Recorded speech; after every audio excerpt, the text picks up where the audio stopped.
So I think one of the questions that might be asked is, where would we be without Brooks Resources? I think because of their vision, they have really shaped future development in this community. Because they've had such successful developments such as Northwest Crossing, because they've been involved in other community projects such as the Riverway study, others will follow that. Well, we have always been developers of master plan communities, starting with Black Butte Ranch and Aubrey Butte and other projects in Bend. We always include parks really for two reasons. One is that we live here, and we recognize the importance of having activities for the community, for recreation and for open space.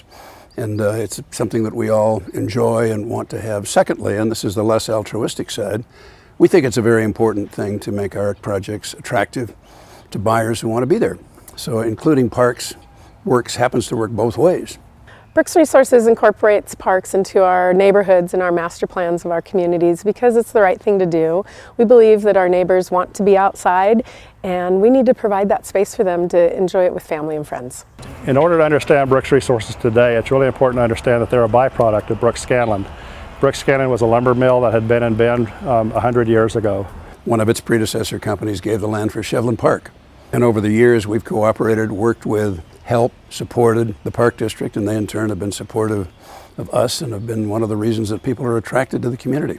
Other areas where we've created parks is actually along the Deschutes River Trail, starting up at the upper end by Mount Bachelor Village Resort, continuing around down to Miller's Landing, around Aubrey Butte by Aubrey Meadows, and completing it at the Tree Farm actually with Shevlin Park. Well, Compass Park is the signature park within Northwest Crossing, and when our land planners, Walker Macy, originally proposed the idea of a large circular park in the middle using up prime real estate, it was not an entirely accepted idea from our whole development team. And I admit that I was one that was a little bit skeptical of it, but I think as it developed, it has become the signature of Northwest Crossing and an absolutely wonderful park. Brooks Resources also looks way beyond their developments. They helped with the Riverway study in Bend that identified 54 projects along the Deschutes River in order for us to be able to accomplish the Deschutes River Trail. I think for me it would be hard to imagine what Bend would be like without Brooks Resources. They have been so important to this community and have added to what Bend is today. It's hard to imagine Bend without their presence. We were not aware that the Park District had submitted our company for recognition with this award. And we don't seek such awards, but we were delighted to receive it. And to be recognized along with our wonderful Park District is a great honor for us, so we really appreciate it.